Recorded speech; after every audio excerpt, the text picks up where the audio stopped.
Devika please, आज मुझे कोई नहीं रोकेगा। मुझे जो करना है मैं करूंगी। प्लीज पापा जी। कोई नहीं रोकेगा बेटा, आज तुम्हें कोई नहीं रोकेगा, ये मेरा वादा है। तुमने कुछ गलत नहीं किया बेटा, और ना ही कृतिका ने कुछ गलत किया है। गलती जिसने की है उसे तुम सजा दोगी, तुम्हें हक है सजा देने का।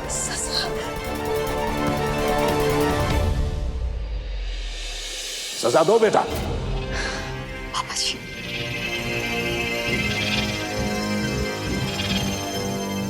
पापा जी मुझे माफ कर दीजिए, मुझसे बहुत बड़ी गलती हुई। आपसे मैंने इतनी ऊंची आवाज में बात की। आपका बेटा जो कर रहा है ना वो बिल्कुल ठीक नहीं है। मेरी बहन को ऐसे मंडप में जोड़ के कैसे जा सकता है वो? देविका, ये क्या तरीका है गीतांजलि से बात करने का? सास है तुम्हारी। अरे सास है तो बहू की तकलीफ भी तो समझनी चाहिए। देविका, मम्मी और पापा से ऐसे बात करते हैं? आज मुझे कोई भी रिश्ता याद नहीं है, ना मम्मी जी ना पापा जी ना आप। इतनी बदतमीजी की आपको मुझे जो सजा देनी है दीजिए। मुझसे बहुत बड़ा पाप हुआ है पापा जी।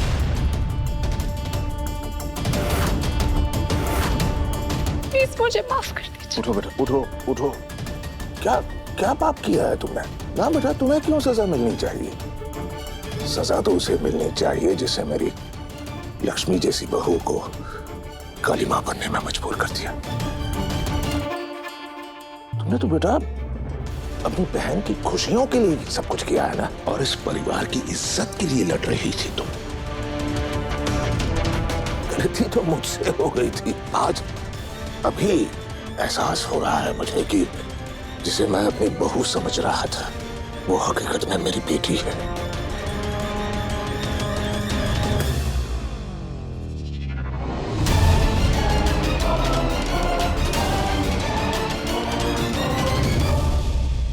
मैं जानती हूँ कि आपको मैं ज्यादा पसंद नहीं। मैंने कोई तो गलती की होगी जो आपके दिल में कभी जगह नहीं बना पाई।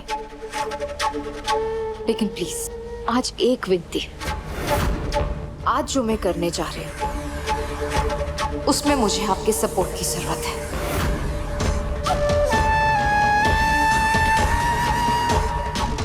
प्लीज आज मुझे आप सबका साथ चाहिए। मुझे आपके साथ की बहुत जरूरत है। हे भगवान।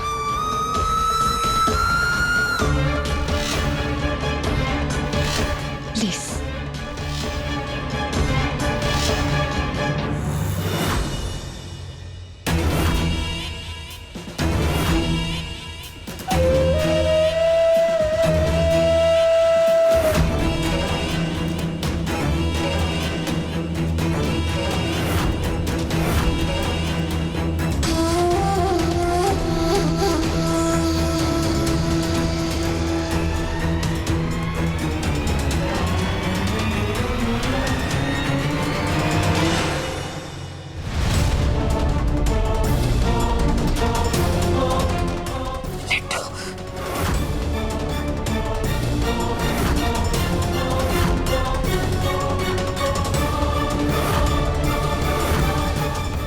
प्लीज खबरदार,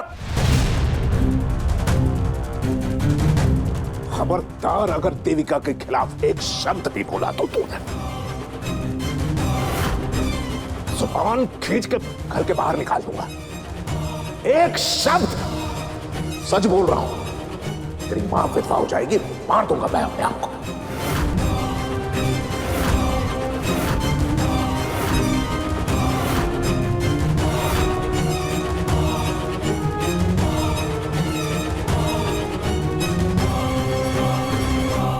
नर्सिंग,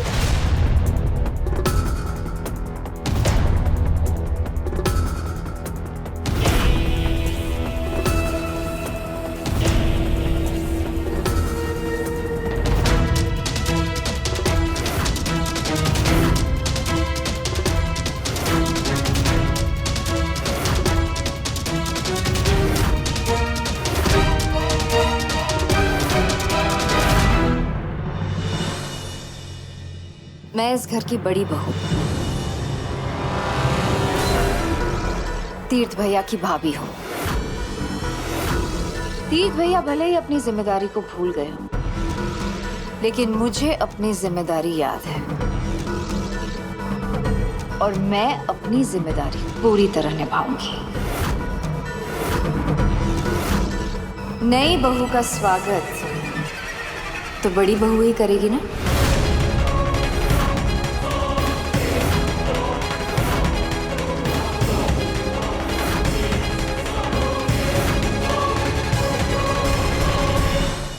देविका, ये क्या कह रही हो तुम? देविका, इस लड़की के प्रति जिम्मेदारी जताने की कोई जरूरत नहीं है। इसने तुम्हारी बहन की जगह ली है बेटा। नहीं पापा जी, नहीं पापा। इस लड़की ने मेरी बहन की जगह नहीं ली। इस लड़की ने वही जगह ली है जो तीर्थ भैया उसे देना चाहते थे। मैं ही पागल थी जो अपनी बहन की प्यार में इतनी अंधी हो गई कि मुझे उसकी खुशी के अलावा कुछ नजर नहीं आ रहा था। उसी अंधेपन में देखिए ना पापा, मैंने आपसे, मम्मी जी से, सबसे कितनी बदतमीजी से बात की। मैं कुछ देर के लिए भूल गई थी कि मेरी बहन की खुशी ही सब कुछ नहीं है। और अगर तीर्थ भैया की खुशी इस शादी में है तो मुझे ये शादी मंजूर है।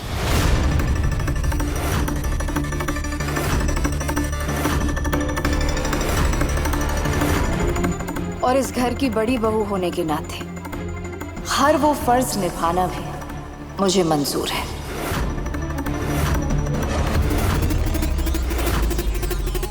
और मेरा फर्ज मुझे कहता है कि मुझे मेरी देवरानी का स्वागत करना चाहिए। नहीं तीर्थ। देवरानी? देवरानी कौन? ये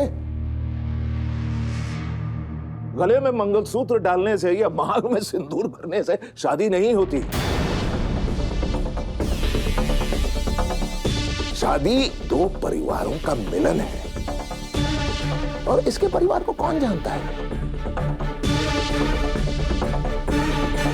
मैं ये शादी नहीं मानता। नहीं मानता मतलब नहीं मानता।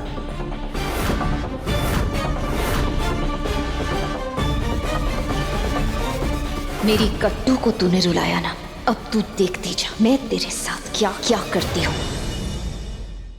देविका, इसे शादी नहीं कहा जा सकता। तीर्थ और इस लड़की के रिश्ते को हम शरीफ लोग क्या नाम दे सकते हैं? और ऐसे रिश्ते तो रोज चौराहे पे बनते और बिगड़ते रहते। आप लोग गलत हैं। ये 7 फेरे, 7 वचन, मंगलसूत्र, ये सिंदूर, इस सबको आपकी इजाजत नहीं चाहिए। ये तो अपना काम कर गए। आप माने या ना माने, ये शादी हो चुकी है। पापा, तीर्थ भैया इसे हमारी घर की दहलीज पर ले आए हैं। इसे यहाँ पर ऐसे छोड़ थोड़ी ना सकते हैं। मुझे अपने फर्ज को पूरा करने दीजिए। पता नहीं क्या जादू टोना कर दिया इस मित्तल परिवार ने। मेरी दोनों बेटियां पागल हो गई हैं। एक ये है जो मंडप छोड़कर जाना ही नहीं चाहती है, और एक तुम हो देविका जो सड़क छाप चाट वाली का स्वागत करना चाहती हो। मैं अब और नहीं सहन कर सकता। गजेंद्र अंकल, तीर्थ भैया आप जाने दीजिए, पापा गुस्से में है, मैं उन्हें समझा दूंगी।